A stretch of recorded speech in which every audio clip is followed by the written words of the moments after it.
Lograr impresionar a un espectador que lo ha visto casi todo es ciertamente muy complicado. ¿Qué debo decirte y qué debo mostrarte para que realmente se te remuevan las fibras y apartes la mirada de la pantalla o abandones la sala? En los 80, directores italianos no solo se hicieron esta pregunta, sino que encontraron una respuesta. Crearon una fórmula para atacar la sensibilidad y poner a prueba la resistencia del público más fuerte. Veremos qué tan lejos llegó Demons de 1985, una experiencia infecta que se desvió en el camino por si no la conocían.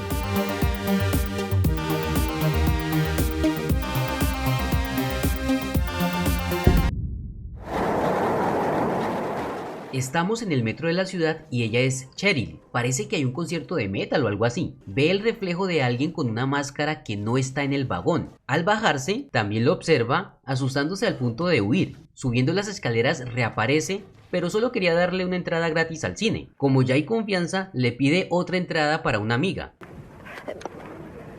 ¿Quieres darme otra? Él accede, sin palabras, solo inexpresión y el extraño antifaz. Al encontrarse con su compañera de clases, la convence de faltar. Y yo odio perderme el principio, vamos. Para que vean la película. Llegan al lugar, un teatro imponente. Nos muestran la entrada, específicamente la exhibición de una motocicleta con un samurái falso sosteniendo una katana real y otra máscara. Empiezan a llegar todos los personajes, una pareja de recorrido y otra más joven, dos hombres que se interesan en las protagonistas, un señor invidente que, al lado de su guía, percibe algo extraño en la máscara. Liz. Sí, Werner.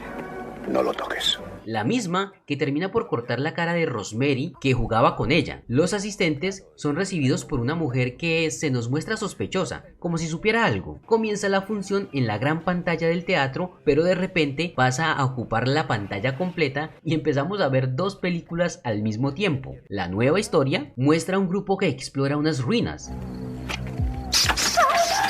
Vamos y volvemos, por ejemplo, para ver que la guía del hombre ciego le narra lo que pasa, ver cómo regañan al grupo de las dos chicas con el hombre o ver cómo interrumpen a la pareja de jóvenes. La guía se toma un descanso, las protagonistas afianzan nuevos vínculos y en la pantalla los jóvenes encuentran un ataúd pequeño marcado con el nombre de Nostradamus. Venga, ábrela. Y dentro un libro con una máscara idéntica a la del teatro. El personaje que bromea se corta igual que le pasó a Rosemary. Parece que este hecho le reactiva el sangrado. Tiene que ir al baño a limpiarse, pero la situación se descontrola. La herida burbujea y explota chorreando pus rojizo, mientras en la historia paralela se replica el caos. Su amiga Carmen la busca. De Rosemary poco queda. Se le ve más ágil, con vitalidad, la hiere y huye entre gritos que se combinan con los de la otra ficción donde los personajes caen uno a otro. Liz definitivamente abandonó su trabajo y lo paga. En su desesperación, buscando ayuda, Carmen alcanza la parte trasera de la pantalla. Esto al tiempo que la proyección muestra una escena de cuchilladas que amenazan a una mujer de esta otra narrativa, pero que se acoplan perfectamente con la realidad de nuestra película, tanto como para que se confundan, como si el arma de la ficción hiciera daño a Carmen. Es difícil para el público diferenciar los gritos de horror ficticios de los emitidos por Carmen, como tampoco advierten que sus manos empujan la tela. Parecen efectos propios de las escenas que están viendo. El villano de la pantalla hace un corte al mismo tiempo que Carmen, desde atrás, rompe la tela de la proyección y la apertura ficticia se funde con la apertura real. Aquí ya todos son conscientes de la situación, pero lo peor está empezando apenas. Carmen, maltrecha, sufre una metamorfosis cruda y sin sutilezas. La piel le palpita. Sus uñas humanas caen para dar paso a garras animales. La voz es diabólica. Escupe fluidos verdes y sus dientes ceden mientras unos colmillos se abren camino. La obra de Rosemary se presenta al público. El pánico se desata. Inician a caer. Sin su guía, sin vista y sin escapatoria, el pobre Werner es atacado. Aunque lo obvio es largarse de aquí, donde antes habían puertas, ahora hay muros de ladrillo que impiden la salida, cada quien por su lado, lo que resulta en muy malas decisiones, como la de esta mujer, que es agarrada por el pelo y se lo arrancan con cuero cabelludo y todo. Rosemary termina encerrada. Aprovechan este momento para ponerse de acuerdo en que lo que pasó en la película se replicó en su realidad. Concuerdan en que deben destruirla. Se dirigen a la sala de proyección. Se sorprenden al ver que nadie está operando la máquina. Tienen autonomía propia. ¡Vamos, destrozadla! De cualquier manera, había que destruir la cinta. Se deja de ver la película y en su lugar aparece un aviso de fin de la primera parte. ¿Pero de cuál película? ¿La nuestra, la suya o ambas? Porque saltamos momentáneamente a otro escenario para conocer nuevos personajes. 4 punks en coche por las calles escuchando música. De vuelta, Werner aún vive y advierte al resto que no es la película el problema, es el teatro. Es este cine el que mata. Ha matado a Liz. Tony entiende que los heridos y muertos terminan convirtiéndose. Así que intenta deshacerse del cuerpo de Liz en contra del deseo de Werner. En medio de esto, el hombre de la pareja mayor aparece ya convertido. Es detenido por Tony lanzándolo desde el balcón del teatro y cae justo sobre Hannah, la chica de la pareja más joven, y la baña en vómito rojizo. Tony no logra quitarse de encima a 2 infectados y lo debemos despedir. Regresamos a los punks que beben Coca-Cola por la nariz mientras Billy Idol suena en la radio. Descubrimos que no es la presentación líquida, sino en polvo, es decir, consumen Coca-Cola sin cola. En la sala principal instalan barricadas para evitar que todos los demonios los alcancen en la altura de los balcones que por ahora los protege. Golpean las paredes buscando una salida alternativa y encuentran una sala contigua. Son solo habitaciones sin terminar. Esto hace emerger desesperación en algunos de los sobrevivientes. Deben regresar resignados. Hannah y su novio dejan al grupo para buscar su propia salida hasta llegar a los ductos de ventilación. Avanzan y parece que los persiguen uno de los demonios. Como todo un caballero, permite que pase adelante para protegerla, pero vemos que las garras eran de Hannah, que se estaba convirtiendo de a poco. ¡Puede ser! La mini trama punk se conecta con la trama principal cuando están escapando de la policía cerca del teatro. Llegan a un callejón sin salida. Sin embargo, una de las puertas traseras del cine se abre para ellos, así, nada más, permitiéndoles entrar al edificio. Los policías solo se encuentran con Werner. Cuando quieren salir, los jóvenes están condenados a la misma suerte que los demás, totalmente atrapados. ¡Hay una puerta detrás! La chica del grupo se queda atrás solo para ser atacada. El resto regresa a ayudar, pero se encuentran de frente con una horda de infectados liderada por Tony. El ruido es confundido por la mayoría del grupo más grande con un rescate y empiezan a derribar los obstáculos de la barricada. Así es como el caos regresa. Otra vez cada individuo a su suerte. Momento perfecto para que los secundarios vayan cayendo.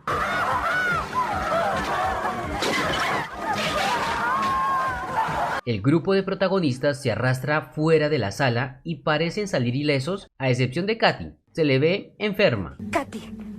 Katy. ¿Qué pasa? Pero realmente la hemos perdido. ¡Oh, Dios mío! Es reducida a portazos. ¡No era la Katy que tú conocías! A 4 patas. Concibe por la espalda a una criatura poco agraciada. Y era uno de los chicos. Como su final está escrito, prefiere que su amigo lo acabe cuanto antes. Ya no quedan más humanos que Cheryl y George. Los demonios cada vez parecen más y los acorralan. Él decide arrancar la motocicleta, sube a Cheryl mientras recorre la sala entre escaleras, asientos y demonios. Usa la katana para rebanar cabezas y extremidades mientras el rugido del motor se mezcla con el heavy metal de fondo. Llegamos al momento de la tensa calma. Un ruido aturdidor ¿Qué pasa? envuelve el teatro anunciando que algo va a aparecer. El jefe de los demonios, la horda final o un helicóptero que rompe el techo y cae en medio de la sala. Pues será usarlo, ¿no? Los pilotos también fueron infectados. El motor no arranca. A duras penas, las hélices se mueven, pero con toda la conveniencia del momento para repeler un brote de criaturas que se acercaba. El agujero en el techo es perfecto para huir, lástima que no hay cómo trepar, a menos que el vehículo venga con gancho y una cuerda incluidos. Se elevan como seres angelados. En lo alto del edificio aparece el tipo de las entradas gratis y ataca a George. Quiere hacer que caiga al vacío. Cheryl lo atraviesa por la espalda. Entre ambos le hacen palanca para llevarlo hacia un barrote que le destroza un ojo. Abandonan el lugar advirtiendo que la infección está por todos lados. Ven una ciudad en llamas, sin ley ni orden. Los demonios los persiguen de nuevo. ¡Los tenemos encima! Es el apocalipsis. Encuentran a una familia en jeep que los recoge. Parecen padre e hijos, totalmente preparados con armas y manejo de las mismas. Se dirigen a las afueras de la ciudad buscando empezar de cero. Acabamos con los títulos, pero la cámara insiste en mostrarnos a Cheryl. Lamentablemente, en algún momento fue infectada. El niño a bordo le pega un escopetazo en el pecho. Ahora sí terminamos, con el espanto de George viendo la tirada sobre el asfalto mientras resuena la melodía con la que iniciamos.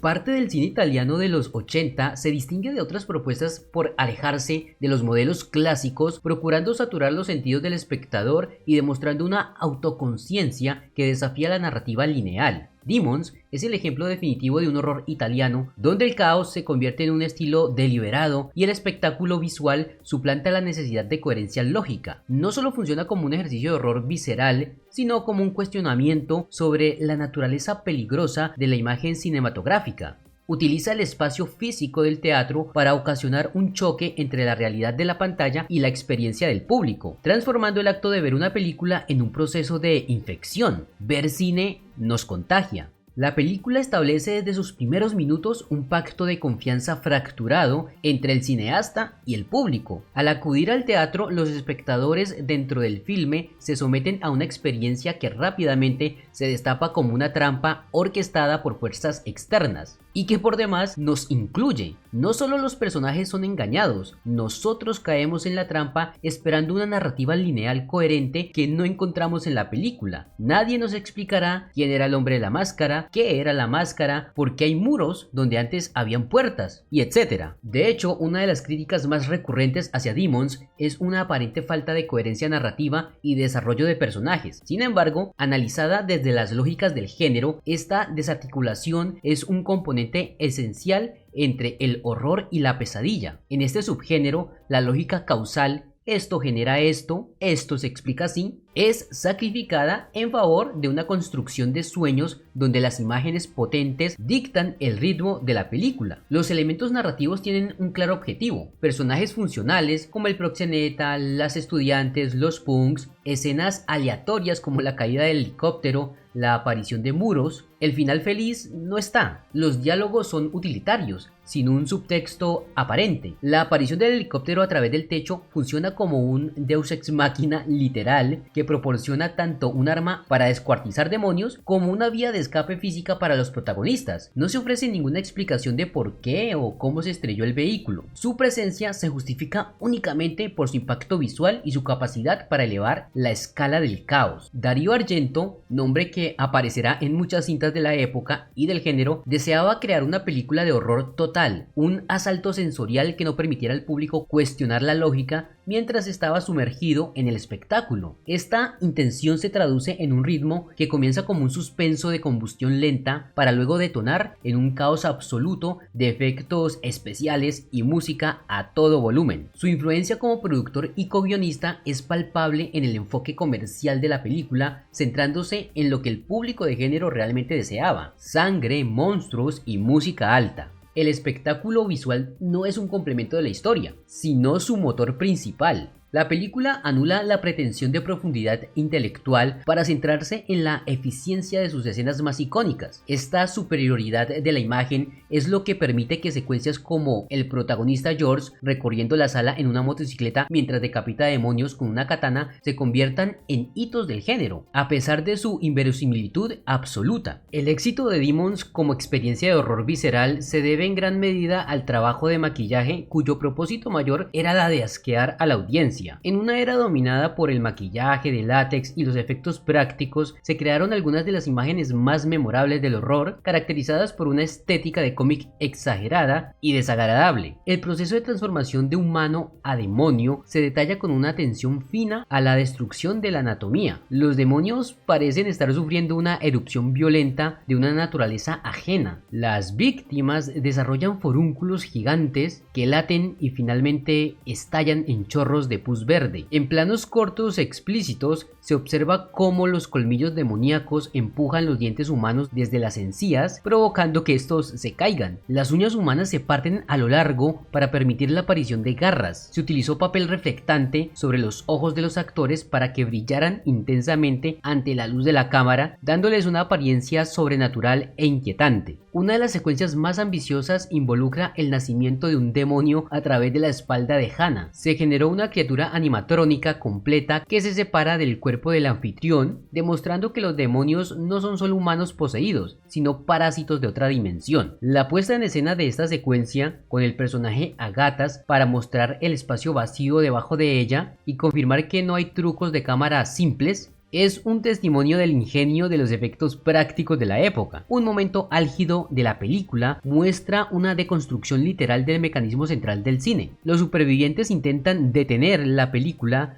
destruyendo físicamente el equipo de proyección. Sin embargo, descubren que la destrucción del aparato no detiene el horror, lo que sugiere que la infección ha trascendido el soporte físico de la cinta. La relación entre el espectador y la sala es presentada como un entorno hostil. El personaje ciego que asiste a la función, irónicamente, es quien ve la naturaleza maligna del edificio al declarar que es el teatro mismo el que mata. Con ello, la arquitectura y el mecanismo de proyección son señalados como la amenaza. Lo que ocurre en la película interna se replica con exactitud en el auditorio. Esta premisa de que el horror en pantalla puede infectar la realidad es una proyección de los miedos morales sobre la influencia de los medios en la conducta humana, un tema particularmente relevante en el contexto de la época. Los mensajes de violencia de la pantalla se inyectan directamente en los espectadores, que se convierten físicamente en los monstruos que observaban. El espectador se sumerge en una ilusión similar al sueño, lo que facilita la propagación inicial del contagio. Demons es un producto puro de 1985, capturando no solo el horror, sino la vibración cultural de una década obsesionada con la superficie, el consumo y el espectáculo. Su diseño sensorial está construido para ser abrumador, con colores estridentes y una banda sonora que mezcla el sintetizador melódico con el ruido metálico. La música transmite adrenalina que mantiene la energía de la película en un nivel constante de agresión. El arreglo musical que acompaña las secuencias de apertura y cierre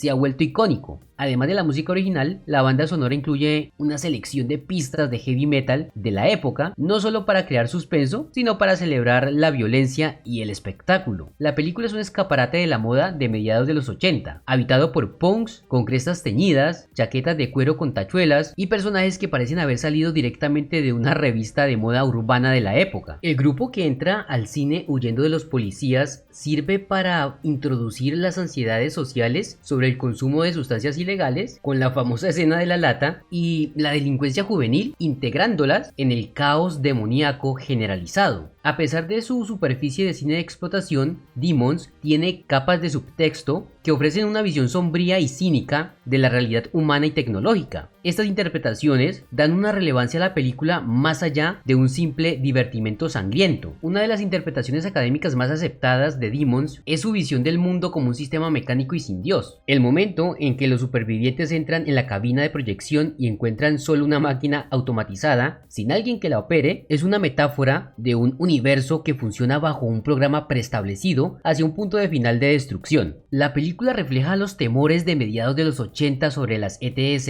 y las epidemias urbanas. La naturaleza altamente contagiosa de los demonios, donde un solo arañazo infecta, resuena con el miedo a lo invisible y lo biológico en la cultura popular. No debemos ir tan lejos para entender este miedo al contagio, recordando lo sucedido con el confinamiento mundial que vivimos a partir del 2020. Ya saben, empezó en Wuhan, China, y el resto es historia. En los últimos años, la reputación de la película ha crecido gracias a las restauraciones en alta definición. Estas versiones han permitido apreciar la complejidad del diseño de iluminación y la artesanía detallada de los efectos que a menudo se perdían en las copias borrosas de VHS de los años 80. Demons permanece como un testimonio del poder crudo del cine de género. Es una película que entiende que el público está dispuesto a abrirse a una experiencia que puede ser tanto liberadora como incómoda. Una obra que no solo se ve, sino que se siente. Pero estamos muy equivocados al creer que esto termina aquí, porque solo un año después llega una secuela de la cual, con todo lo que ya vimos, no sabemos qué esperar. Aquí inicia Demons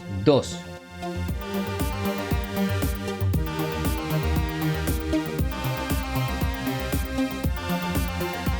Una terrible y centenaria profecía. Iniciamos con pantalla negro y la voz en off de un narrador contando la historia de un grupo de personas que se convirtieron en seres demoníacos Que esparcían muerte y pánico. mientras presenciaban una película. Espectadores de una película se convirtieron. ¿Les suena?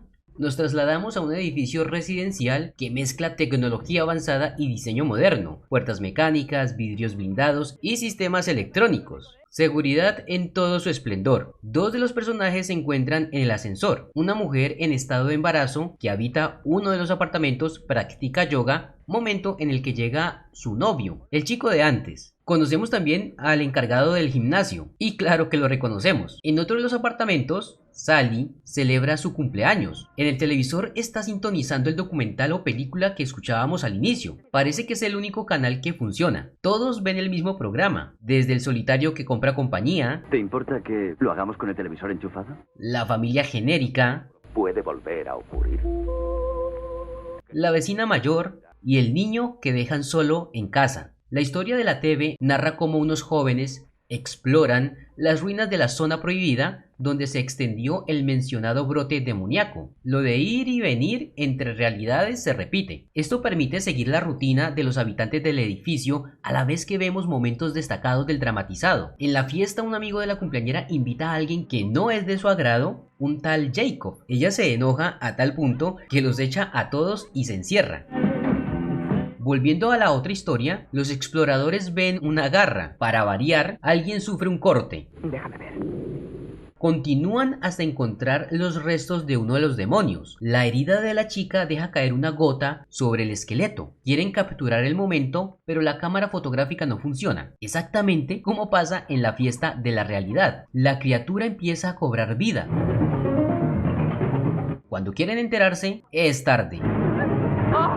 Porque inicia la cacería y no demora en acabar con todos. Despejada la escena, el demonio mira a cámara. Tenemos un plano de Sally como si lograra verla desde dentro del aparato. Se acerca cada vez más y más al punto de empujar el cristal del televisor que se estira como material elástico. Asustada, intenta salir de la habitación. Esta y el resto de las pantallas se quedan sin señal. Piensa que todo pasó, pero realmente el demonio ya le está haciendo compañía. Sin saber nada, sus amigos la llaman para el momento del pastel. ¡Sally! Sorpresivamente, Sally va a paso lento, soplando las velas. ¡Cumpleaños! Y al canto de feliz cumpleaños, inicia la metamorfosis. Vuelven los primeros planos de piel palpitando, uñas quebradas y dientes despegándose de las encías. Somos bienvenidos una vez más al caos. La cumpleañera deja de lado el pastel. Ya habrá tiempo para el postre. Primero, los platos fuertes. Hannah justo tiene un antojo de embarazada. Específicamente le apetece una rebanada de pastel y sabe dónde hay una fiesta. Llega al apartamento de Sally. ¡Sally! Sin que nadie la atienda. La música alta oculta el desastre. Todos los invitados están en pleno momento de conversión. Y aquí tenemos algo nuevo. una secreción corrosiva producto de la transformación. No importa el material, lo derrite todo. Afecta los circuitos eléctricos, por lo que casi cualquier aparato queda inutilizado. El corto genera que el sistema de seguridad bloquee puertas, ventanas y todo tipo de salidas. Ahora es un edificio sin escapatoria. El sujeto que enojó a Sally había sido enviado fuera para impedir que Jacob llegara a la fiesta que, a propósito, se nos presenta al lado de sus amigos. Parece un intento de réplica de los punks de la primera película. El chico de Hannah había salido en busca de algo para calmar sus antojos aún sin saciar. Se encuentra en el ascensor con la misma mujer del inicio que acababa su trabajo. Es justo cuando todo colapsa. La mujer mayor que no visitamos desde el inicio, en medio de la oscuridad, al menos, cuenta con la compañía de su perro. El fluido corrosivo gotea del techo y, como todo animal curioso, termina por relamerlo del piso. Desconociendo esto, ella se acerca por los ladridos. Al percatarse del extraño líquido, le hace una pregunta. ¿No le habrás lamido? Su mascota le responde. Sufre una transformación grotesca. La mandíbula se deforma, le crecen colmillos enormes y parece que el pelaje se le desprende. La seguridad del edificio ahora es una trampa mortal que la condena a ser devorada por aquello que momentos atrás era su perro. Los demonios se esparcen por todo el edificio. En el ascensor, la situación es tensa porque la chica sufre de claustrofobia. Una pequeña rendija logran abrir, pero solo para darse cuenta del apocalipsis que se desarrolla afuera.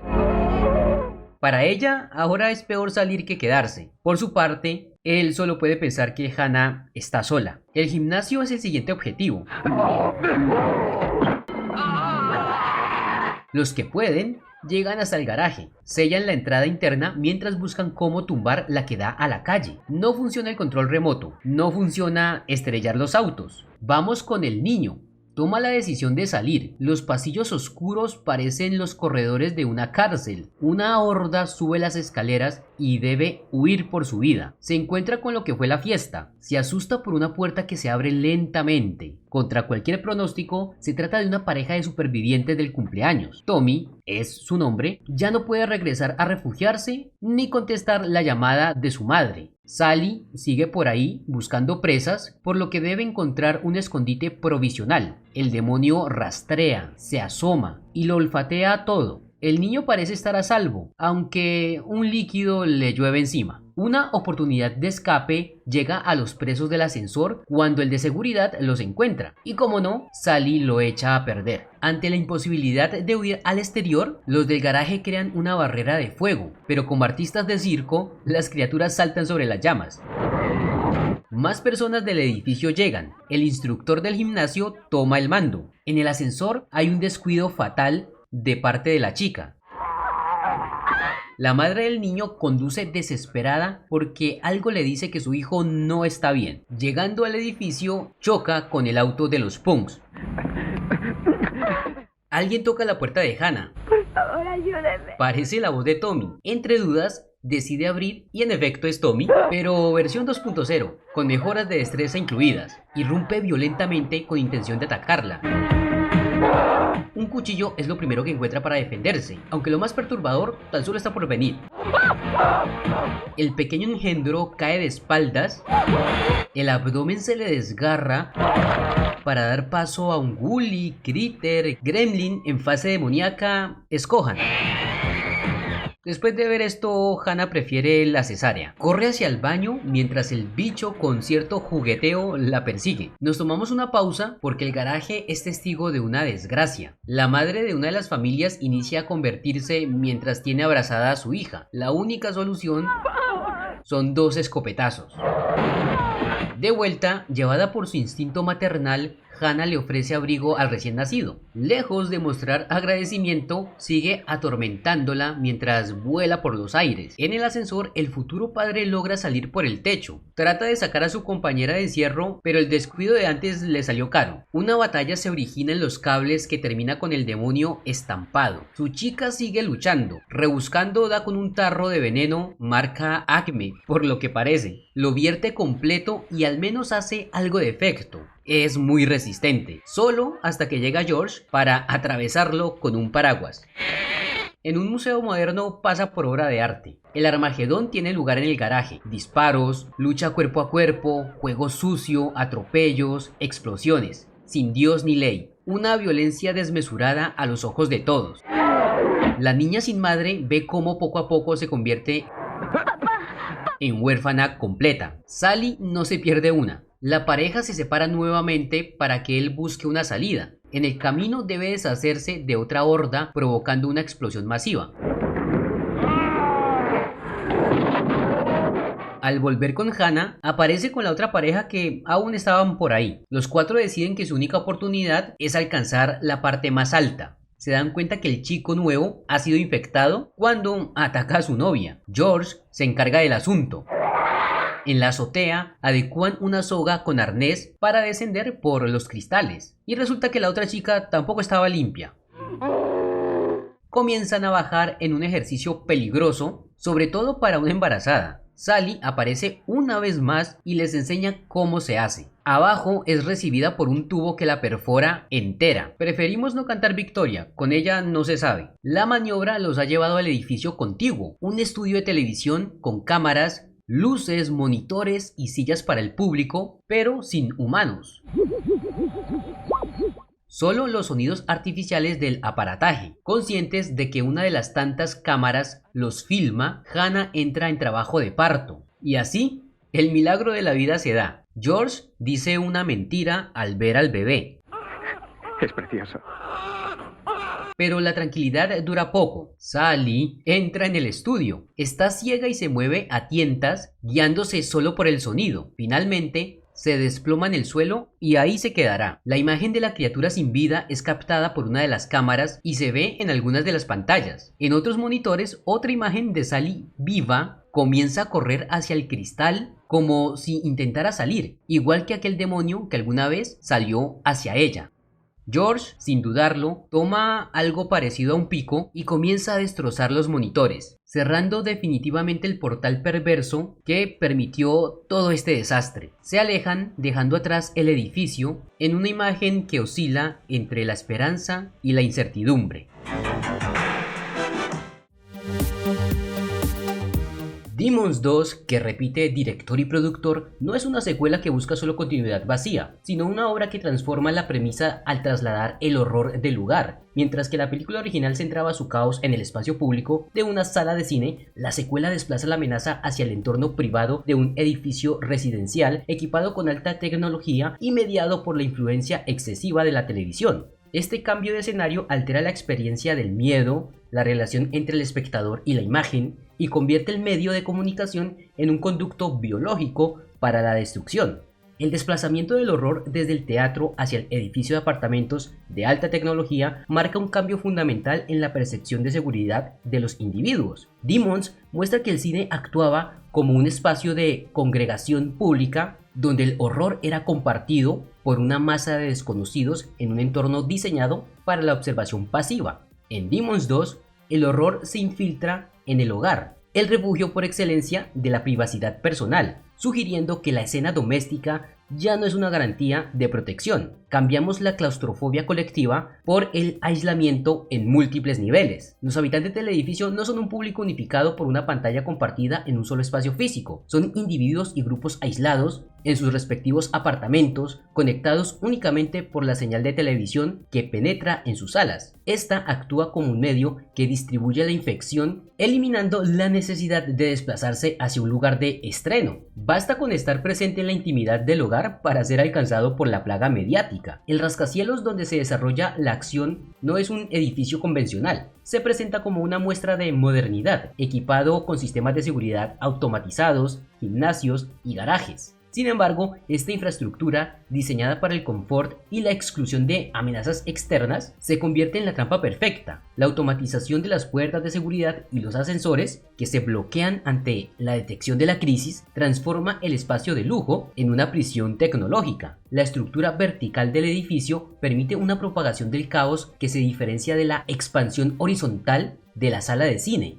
La infección desciende y asciende a través de las escaleras. El líquido de los demonios, que en esta entrega adquiere propiedades ácidas, interpretado esto como referencia a Alien, corroe los suelos y techos, permitiendo que la plaga se filtre de un apartamento a otro. simbolizando una contaminación que ignora las barreras de la propiedad privada. Este desplazamiento implica una evolución temática donde el horror deja de ser una experiencia externa para convertirse en una invasión de lo cotidiano. La película sugiere que la tecnología moderna ha creado conductos que las fuerzas demoníacas pueden explotar, convirtiendo los aparatos de entretenimiento en caballos de Troya que introducen la aniquilación en el corazón de la familia. El núcleo conceptual de Demons 2 reside en hacer literal la metáfora del impacto mediático. El agente infeccioso es una imagen que adquiere masa física al atravesar la pantalla. Esta escena representa un momento significativo por su carga simbólica, leída como una referencia a Videodrome de David Cronenberg. Mientras Sally observa un documental, el demonio en pantalla percibe su presencia a través del cristal. El contacto visual directo rompe la convención de la observación pasiva. El demonio camina hacia la cámara y estira la pantalla para entrar físicamente a la habitación. Esta decisión narrativa, entre otras consideraciones, destruye la noción de la pantalla como una barrera de seguridad. Se sugiere que el medio es permeable y que el consumo de imágenes no es un acto sin más, sino una exposición a una contaminación. Fortalece la idea de una plaga mediática, alineando la película con las teorías de la época sobre la televisión como un virus que altera la psique del espectador. Convierte el dispositivo tecnológico en un conducto que no requiere de lógica física, lo cual refuerza el tono surrealista de la obra. La estructura de Demons 2 es notablemente más compleja y fragmentada que la de la original, la cual seguía una trayectoria de un grupo atrapado en un solo espacio. La secuela adopta una escala de mosaico siguiendo múltiples hilos narrativos que se desarrollan simultáneamente en diferentes pisos. La película presenta una gama diversa de residentes que representan diferentes estratos de la vida doméstica y social de los años 80, donde destacan Sally, la juventud hedonista y la fragilidad emocional; Hannah y George, una pareja embarazada aportando un sentido de vulnerabilidad; el niño solo en casa, una subtrama especialmente perturbadora que explora el miedo infantil al abandono y a los extraños, con el niño convirtiéndose finalmente en parte de la plaga.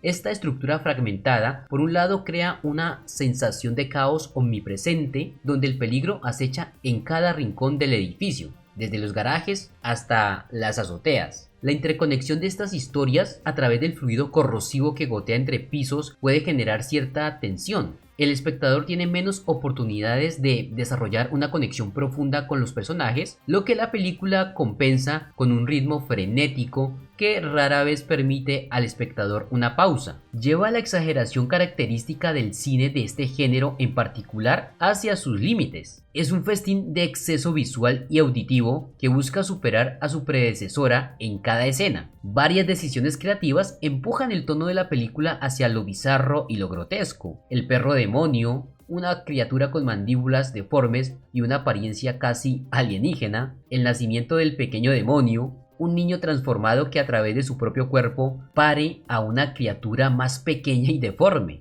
el enfrentamiento en el garaje, la lucha épica entre los habitantes y las hordas demoníacas utilizando extintores y fuerza bruta, lleva la acción hacia el territorio del espectáculo exagerado, perdiendo cualquier pretensión de sutileza. Este incremento puede evaluarse como una evolución natural dentro del género splatter italiano, que operaba bajo la lógica de más es mejor. El tono oscila entre el horror puro y una especie de comedia negra nacida del absurdo de las situaciones. Una de las apariciones más llamativas es la inclusión de la criatura que nace del niño y persigue a Hannah por su apartamento. Tiene una estética que remite directamente a éxitos del mercado estadounidense de la época como los Gremlins y Critters. Esta decisión corresponde tanto a tendencias del mercado como a una evolución del tono de la serie. En el 86, el horror con criaturas pequeñas y animatrónicas estaba en su apogeo. Estas criaturas introducen una capa de horror físico que dependen más del ingenio técnico que del maquillaje. La presencia de estos elementos afecta la identidad de la película al alejarla del horror puramente satánico y acercarla a una especie de fantasía oscura y visceral. Aunque para algunos espectadores estas criaturas debilitan la seriedad del horror, para otros enriquecen este universo al mostrar que la plaga no solo transforma a los humanos, sino que puede engendrar nuevas formas de vida biológicamente aberrantes. La televisión en esta historia no es solo un canal de transmisión, es una amenaza tecnológica que invade el espacio privado y pervierte la función del hogar. La película explora el miedo a los medios masivos en una época donde la televisión por cable y el video doméstico estaban alterando los hábitos de consumo cultural. Existen varias lecturas posibles sobre el papel de la televisión en la narrativa. La contaminación visual. La infección se presenta como un virus que se propaga a través de la imagen. El acto de mirar se convierte en un riesgo biológico, dejando al espectador como un ser indefenso ante el mensaje mediático. La paradoja de la conexión. A pesar de estar rodeados de pantallas y sistemas de comunicación, los personajes en el edificio están más aislados que nunca. La tecnología facilita la entrada del mal, pero falla al intentar pedir ayuda o conectar a los sobrevivientes. La invasión de lo doméstico. La televisión permite que lo prohibido entre en el hogar. Esto refleja un temor sobre la pérdida de control de los padres hacia los contenidos que consumen sus hijos en la soledad de sus habitaciones. Parece que el ser humano se repite como individuo y como sociedad. A mediados de los 80 se preocupaban por las pantallas y el aislamiento que éstas provocan. ¿Por qué nos parece tan familiar? El clímax de Demons 2 tiene lugar en un set de televisión abandonado, un escenario cargado de simbolismo que sirve como campo de batalla final para George y Hannah. Se ven obligados a enfrentarse a la persistencia de la imagen demoníaca que tras la muerte física es reanimada por monitores de televisión, intentando una vez más cruzar el umbral hacia la realidad. La resolución de la crisis no se logra a través de la violencia física contra los monstruos, sino mediante la destrucción de los aparatos de recepción. Es un acto que implica que la única forma de escapar de la infección mediática es la desconexión total. El hecho de que la batalla final ocurra en el lugar donde se producen las imágenes subraya la naturaleza de la película. El horror ha vuelto a su origen, y su destrucción es una purga a esta fábrica de simulacros. El nacimiento de un bebé sano y no infectado en medio de la destrucción